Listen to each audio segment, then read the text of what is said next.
Imagínese un caza donde el piloto está sentado dentro del motor y, para ver qué hay delante, necesita mirar a través de un periscopio. Suena como una broma descabellada de ingenieros, pero los franceses en los años 50 del siglo XX realmente construyeron tal avión e intentaron convencer a los militares de que ese era el futuro de la aviación. Este caza debía ascender a 25.000 metros en 7 minutos, desarrollar una velocidad de Mach 2 e interceptar bombarderos soviéticos más rápido que cualquier avión turborreactor. Pero algo salió mal, o mejor dicho, todo salió mal desde el principio. Mayo de 1945. Francia yace en ruinas tras 5 años de ocupación alemana. La aviación francesa está completamente destruida. El país, que alguna vez fue la patria de los pioneros de la aviación, ahora se ha quedado desesperadamente atrás respecto a Estados Unidos, Gran Bretaña e incluso la derrotada Alemania. Los políticos franceses buscan desesperadamente formas de recuperar el estatus perdido de gran potencia aeronáutica. Necesitan un avance tecnológico, algo tan revolucionario que permita, de un solo salto, alcanzar y superar a todos los competidores. Y aquí entra en escena el ingeniero René Leduc. Este hombre está obsesionado con una sola idea desde hace muchos años.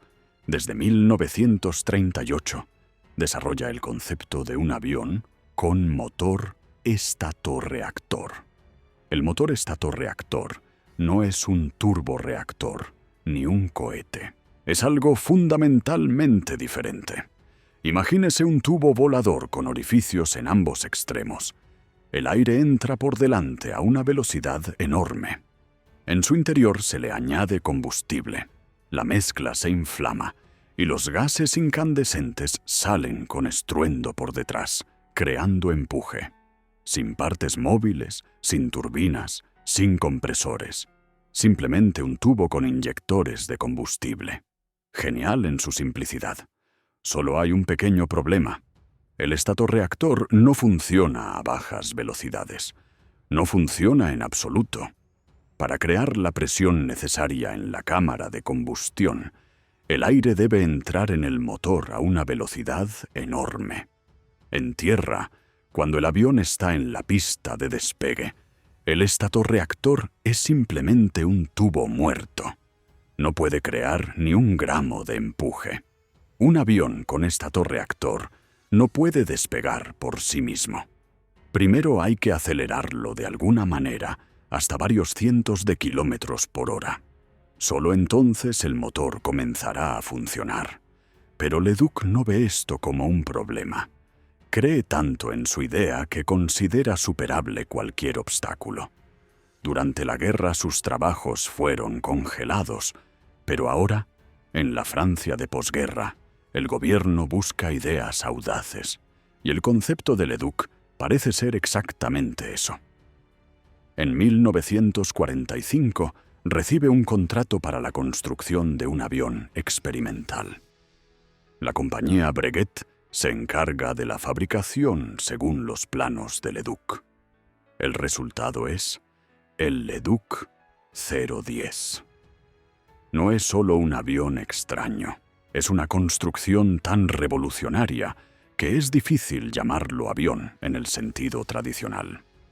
Todo el fuselaje es un motor. Más precisamente, el fuselaje es el motor. La cabina del piloto está ubicada directamente dentro de la toma de aire. El piloto está literalmente sentado dentro del motor, en una cápsula puntiaguda. La visibilidad es espantosa. Leduc intenta corregir esto haciendo ventanillas en las paredes de la toma de aire para que el piloto pueda ver algo a los lados. Pero mirar hacia adelante es prácticamente imposible. El 19 de noviembre de 1946 tiene lugar el primer vuelo planeado. Pero el Leduc 010 no puede despegar. Lo cuelgan bajo el fuselaje de un avión de transporte cuatrimotor Languedoc. Este pesado avión de línea se eleva en el aire con el Leduc a la espalda, como una mantis religiosa hembra lleva al macho.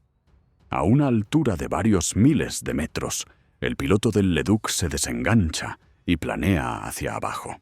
Una imagen absurda, pero no hay otra forma de elevar este avión en el aire. El 21 de abril de 1949, casi 3 años después del primer planeo, finalmente encienden el motor estatorreactor en vuelo.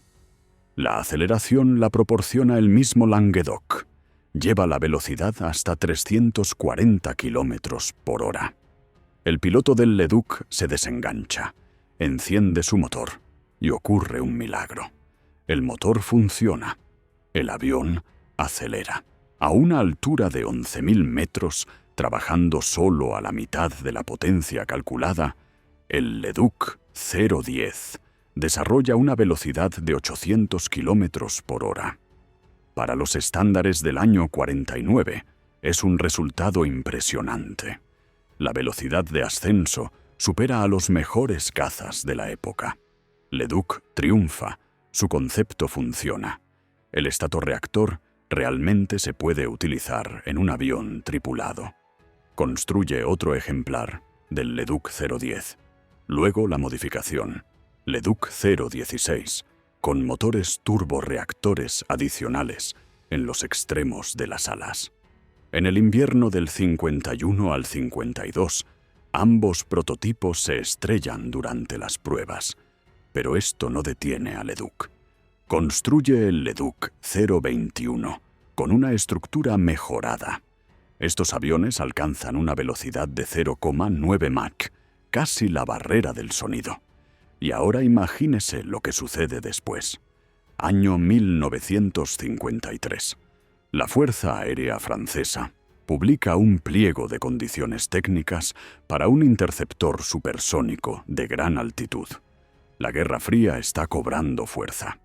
La Unión Soviética construye bombarderos estratégicos capaces de portar armas nucleares. Francia necesita un caza que pueda despegar desde una pista de tierra de 940 metros de largo, ascender a 25.000 metros en 7 minutos e interceptar cualquier objetivo aéreo. Los requisitos son una locura. La velocidad media de ascenso debe ser de 60 metros por segundo. La velocidad de ascenso inicial, 370 metros por segundo. Esto es 3 veces más que los mejores cazas turborreactores de la época. Leduc está seguro de que solo su motor estatorreactor es capaz de proporcionar tales características. Recibe un contrato para la construcción de 2 prototipos de caza interceptor. El proyecto recibe la designación Leduc 022S. La letra S significa supersónico. El avión debe desarrollar una velocidad de Mach 2 a una altura de 16.000 metros. Pero la principal novedad radica en otra cosa. Por primera vez, el avión de Leduc debe despegar de forma autónoma, sin avión nodriza. Esto significa que se necesita una planta motriz combinada, un motor turborreactor para el despegue y la aceleración, y el estatorreactor para el vuelo a velocidad supersónica. Leduc comienza el diseño en 1952. Proceden a la creación del prototipo en el año 53. La competencia no duerme. La compañía Nord Aviation construye su propio caza con motor estatorreactor llamado Griffon. Otra compañía trabaja en el proyecto Gerfaut. Pero Leduc cree que su experiencia de muchos años trabajando con motores estatorreactores le dará una ventaja decisiva. Ni siquiera sospecha que está creando la tubería voladora más cara e inútil en la historia de la aviación francesa. Cuando en junio de 1956 sacan el primer prototipo, Leduc 022, de los talleres de la fábrica, los ingenieros lo miran con un orgullo innegable. Ante ellos se encuentra la creación más inusual, de la aviación francesa. El avión parece como si lo hubieran ensamblado a partir de una gigantesca tubería de alcantarillado, poniéndole alas y un empenaje de cola. La longitud es de 17 metros, pero lo más impresionante es el fuselaje. La parte principal del fuselaje es un cilindro perfectamente redondo de 2 metros de diámetro y casi 12 metros de longitud, sin líneas elegantes, sin cintura aerodinámica, simplemente un tubo enorme. La pared exterior del cilindro sirve como revestimiento del fuselaje. La pared interior forma la cámara de combustión del estatorreactor, y el espacio entre ellas es el tanque de combustible. La construcción es tan revolucionaria que el avión y el motor representan de hecho un todo único. Todo el fuselaje funciona como motor. El aire para el estatorreactor entra a través de 6 tomas de aire, situadas en círculo en la parte de la nariz. Rodean la cabina puntiaguda del piloto como pétalos alrededor del pistilo de una flor. Los flujos de aire pasan a toda velocidad junto a la cabina y se precipitan hacia la cavidad entre las paredes del fuselaje. Allí, los inyectores rocían el combustible. La mezcla se inflama con el escape de una turbina de gas auxiliar, turbomeca Artuste. Los gases incandescentes salen rugiendo por la tobera en la parte de cola, creando un empuje de 160 kilonewtons. Esto es 6 veces más que la mayoría de los cazas turborreactores de aquella época. Pero hablemos de la cabina del piloto. Aquí los ingenieros franceses se superaron a sí mismos, creando el lugar de trabajo más incómodo y peligroso posible. La cabina es un cono puntiagudo de plexiglas que sobresale justo en el centro de la toma de aire. El piloto se sienta literalmente dentro del motor. Alrededor de su cabeza, desde todos los lados, pasan toneladas de aire a una velocidad aterradora, precipitándose hacia la cámara de combustión. La visión hacia adelante es prácticamente nula, debido al ángulo agudo del cono, por lo que los ingenieros instalan un periscopio. Sí, no ha escuchado mal, un periscopio en un caza supersónico, como en un submarino. Para ver al menos algo a los lados, cortan ventanillas adicionales en las paredes de la toma de aire. Pero el problema principal no es la visión. El piloto ocupa una posición semi-recostada en una cabina diminuta, rodeada de acristalamiento por todo el perímetro. En caso de incendio del motor, se encuentra en el epicentro mismo de la catástrofe. Los ingenieros previeron un sistema de salvamento de emergencia. Toda la parte de la nariz, junto con la cabina, se separa del avión y desciende en paracaídas. Luego el piloto debe abandonar la cápsula y aterrizar en su paracaídas personal. Teóricamente esto debería funcionar, pero solo si el fuego no convierte la cabina en un horno de plexiglas antes de que el piloto tenga tiempo de desengancharse. Detrás de la cabina comienza el corazón de la estructura. Dentro del gigantesco motor estatorreactor, a lo largo de su eje central, está instalado un motor turborreactor Senecma ATAR 101D3. Empuje de 31,3 kilonewtons. Es un motor potente para mediados de los 50. Se utiliza para el despegue y la aceleración. El motor turborreactor acelera el avión hasta una velocidad de unos 340 kilómetros por hora, lo que corresponde al número de Mach 0,4. A esta velocidad, el flujo de aire entrante crea suficiente presión para arrancar el estatorreactor. El piloto activa el suministro de combustible a los inyectores del estatorreactor y el tubo gigante cobra vida, convirtiéndose en una antorcha rugiente. El ala del Leduc 022 también es inusual.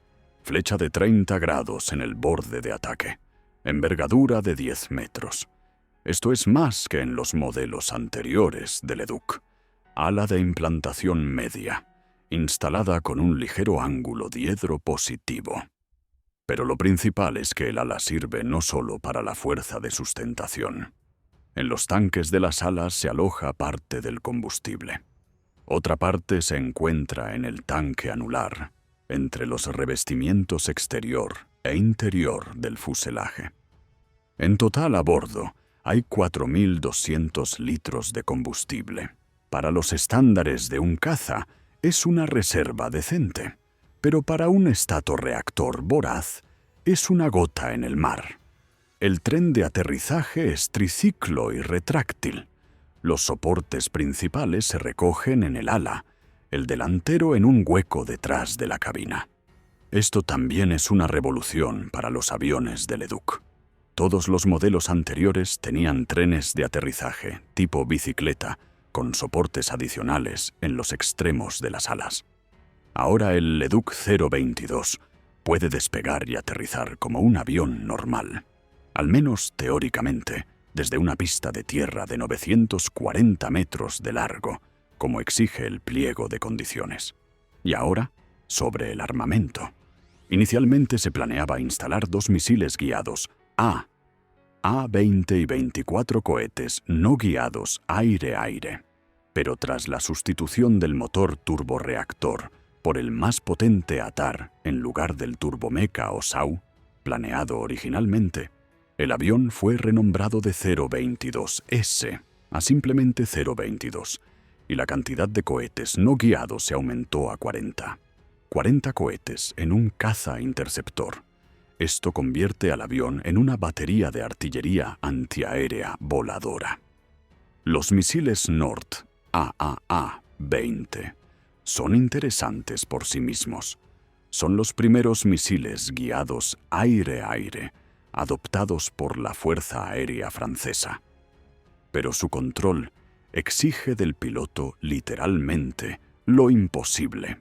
Tras el lanzamiento del misil, el piloto debe controlarlo con la ayuda de un joystick, pilotando simultáneamente el avión y siguiendo al objetivo. Imagínese, vuela a velocidad supersónica. Intenta mantener en la mira a un bombardero enemigo. Con una mano controla el avión, con la otra dirige el misil, y su visión es tal que sin periscopio no se ve nada en absoluto. Es como intentar jugar a 2 videojuegos al mismo tiempo cuando su vida depende de ello. Toda esta compleja estructura pesa 6.000 kilogramos vacía y 11.000 con combustible y armamento. La velocidad máxima declarada es de 4.000 kilómetros por hora. Eso es más de 3 Mach, techo práctico de 25.000 metros. Ascenso a esta altura en 7 minutos, como exigía el pliego de condiciones. Duración del vuelo de 15 minutos a 1 hora, dependiendo del régimen de trabajo de los motores. Pero hay un pequeño problema. En realidad, hay muchos problemas, pero uno especialmente grave. El fuselaje en forma de cilindro ideal viola gravemente la llamada regla del área. Es un principio aerodinámico según el cual el cambio de la sección transversal del fuselaje debe ser lo más suave posible. En los aviones supersónicos normalmente se hace una característica cintura de avispa en la zona del ala para compensar el aumento de área por la unión de las alas. Así, se reduce la resistencia de onda al cruzar la barrera del sonido. En el Leduc 022 no hay ninguna cintura, simplemente un tubo grueso de 2 metros con alas. A velocidades transónicas y supersónicas, tal diseño crea una resistencia monstruosa. El aire literalmente choca contra este tubo volador. Y estos no son cálculos teóricos. Esto se demostrará de la manera más cruel durante las pruebas. Pero por ahora, en el verano del 56, cuando el avión está en el aeródromo de la fábrica, todos creen en el éxito. Leduc ha trabajado en motores estatorreactores durante casi 20 años.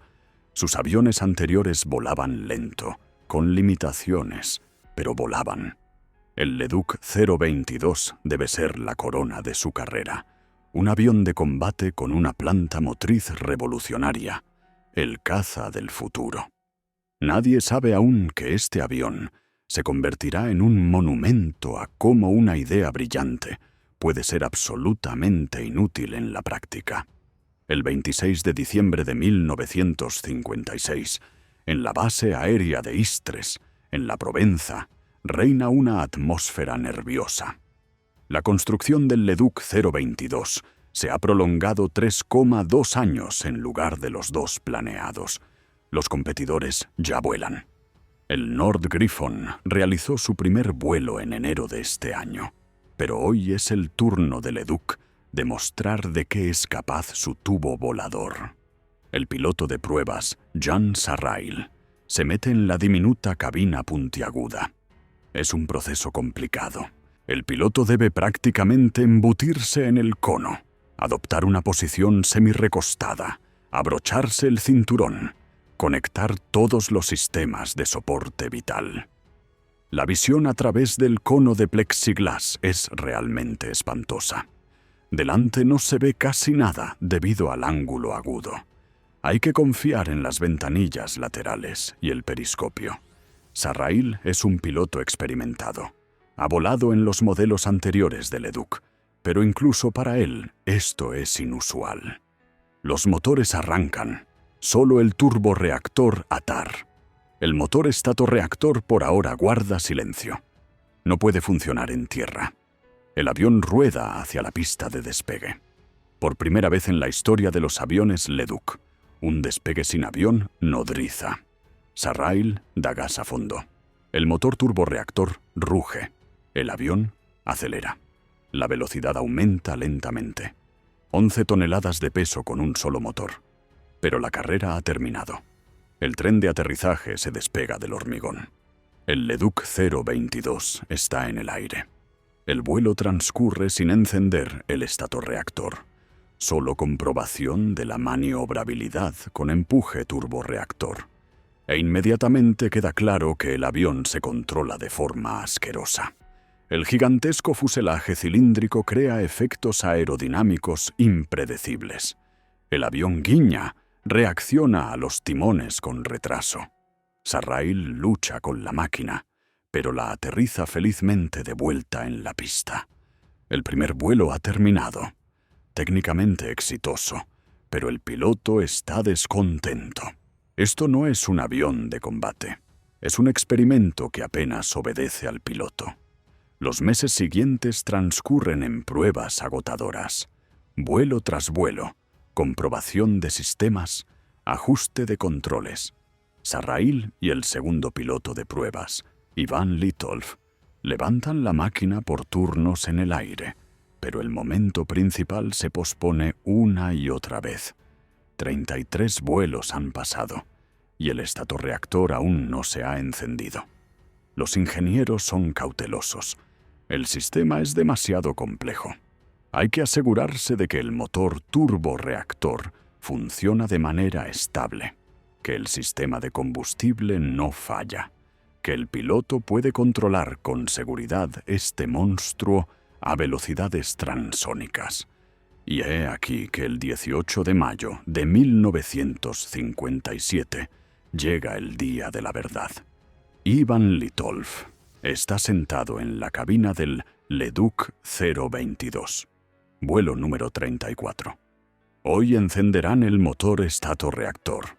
Despegue con empuje turborreactor. Ascenso. Aceleración hasta 340 kilómetros por hora. Esta es la velocidad crítica a la que el flujo entrante crea suficiente presión en la cámara de combustión del estatorreactor. Litolf comprueba las lecturas de los instrumentos. Velocidad alcanzada, altura suficiente. Activa el suministro de combustible a los inyectores del estatorreactor. Por una fracción de segundo no sucede nada. Luego resuena un rugido sordo. Todo el fuselaje se convierte en un tubo rugiente. El escape de la turbina de gas Artust inflama la mezcla de combustible y aire. Las llamas envuelven la cámara de combustión entre las paredes del fuselaje. De la tobera brota un flujo de gases incandescentes. El avión se lanza hacia adelante como escaldado. La aceleración corta la respiración. La velocidad aumenta. 600 kilómetros por hora. 700, 800. El estatorreactor funciona. Por primera vez en la historia, un caza de combate vuela con empuje combinado, turborreactor y estatorreactor. Pero la alegría dura poco. El consumo de combustible es monstruoso. La aguja del indicador de combustible cae a la velocidad del segundero de un reloj. Los 4.200 litros arden como cerillas. A plena potencia del estatorreactor, el avión puede mantenerse en el aire 30 minutos como máximo. Para un interceptor que debe patrullar el espacio aéreo y esperar a los bombarderos enemigos, esto es catastróficamente poco. El radio de acción de combate es prácticamente nulo. Despegó, llegó al objetivo, y el combustible solo le alcanza para volver, si tiene suerte. Los siguientes meses de pruebas se convierten en una lucha contra la implacable física. Los ingenieros intentan optimizar el consumo de combustible, prueban diferentes regímenes de trabajo, pero el estatorreactor, por su naturaleza, es voraz, especialmente a velocidades transónicas. Y precisamente a estas velocidades, el Leduc 022 se ve obligado a volar la mayor parte del tiempo, porque no puede superar la barrera del sonido. El 21 de diciembre de 1957, Iván Litolf realiza otro vuelo de prueba, el 151 en total, el 80º con el motor estatorreactor funcionando. El objetivo es ambicioso: intentar acelerar hasta la velocidad máxima. Despegue. Ascenso. Encendido del estatorreactor. Aceleración. La aguja del indicador de velocidad se arrastra hacia arriba. Litolf exprime del avión todo lo que es posible. Un Mach, 1,05, 1,10, 1,15 Mach. 1.395 kilómetros por hora. Es un récord para el Leduc 022. Pero eso es todo. Más allá, el avión simplemente se niega a acelerar. El fuselaje cilíndrico crea tal resistencia a velocidades transónicas que ningún empuje es suficiente para superar el muro de aire. La regla del área no perdona errores. Un fuselaje sin cintura de avispa es una sentencia para el vuelo supersónico. El avión, que debía volar a velocidad de Mach 2, se atascó en 1,15. El fracaso es total y absoluto, pero lo peor está aún por llegar. Unos días después, el 23 de diciembre, Jean Sarrail realiza un rodaje en tierra para comprobar los sistemas. De repente, de la tobera brotan llamas. Incendio. El sistema de combustible tuvo una fuga. El combustible se inflamó por las piezas incandescentes del motor. Sarrail apaga inmediatamente todo lo que puede y sale de la cabina. Los equipos de bomberos extinguen el fuego. El avión está dañado, pero no críticamente. Sin embargo, esta es la gota que colma el vaso. Para este momento ya está claro para todos que el proyecto ha fracasado. El estatorreactor funciona mal en altura. El consumo de combustible hace que el avión sea inútil como interceptor. La imposibilidad de superar la barrera del sonido tacha todas las esperanzas de características supersónicas. La maniobrabilidad es asquerosa. La visión desde la cabina no sirve para nada. Y ahora, además, un incendio en un rodaje normal. En octubre de 1957, el gobierno francés tomó una decisión. La construcción del segundo prototipo, Leduc 022, que está listo al 80%, se detiene. El avión simplemente se desmantela para chatarra. Y eso que en el segundo prototipo estaban instalados reguladores de combustible mejorados que, posiblemente, habrían resuelto el problema del consumo, pero nadie quiere ya invertir dinero en este proyecto sin futuro. El 13 de febrero de 1958, el contrato del Leduc 022 se rescinde oficialmente tras 141 vuelos. La razón formal: restricción presupuestaria, debido a la guerra en Argelia. Pero la razón real es simple. El avión es inútil y sus competidores ya han demostrado que pueden hacer más. El Nord Griffon, con motor combinado turbo-estator-reactor, desarrolla una velocidad de más de 2 Mach. Pero ni siquiera él recibe un pedido en serie, porque apareció un tercer competidor. El Mirage 3. Un caza simple y fiable, con un motor turbo-reactor normal. Realizó su primer vuelo el 17 de noviembre de 1956, solo un mes antes que el Leduc 022. Pero ya el 30 de enero del 57, el Mirage alcanzó la velocidad de 1,5 Mach con un motor turborreactor normal, sin experimentos estatorreactores. Hacia finales del año 57, el Mirage 3 aceleró hasta una velocidad superior a 2 Mach con postquemador y un acelerador de cohete adicional. La Fuerza Aérea Francesa mira las características y toma la decisión obvia. ¿Para qué se necesita un avión que no puede despegar sin carrera, traga combustible a cubos y no supera la barrera del sonido, cuando existe el Mirage, que hace todo esto jugando?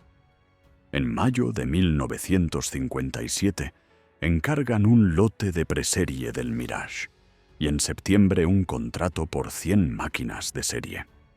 Para Leduc, esto es el fin.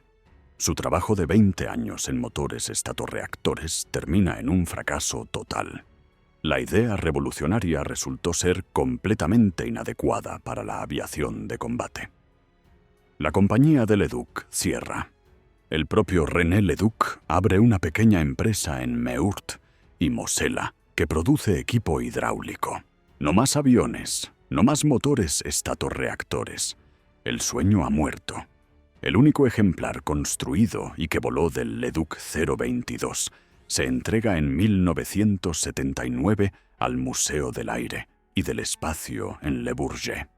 Permanece allí hasta el día de hoy. Un enorme tubo de 2 metros con alas y una cabina puntiaguda. Un monumento a las ambiciones que se estrellaron contra la dura realidad de la física y el sentido común.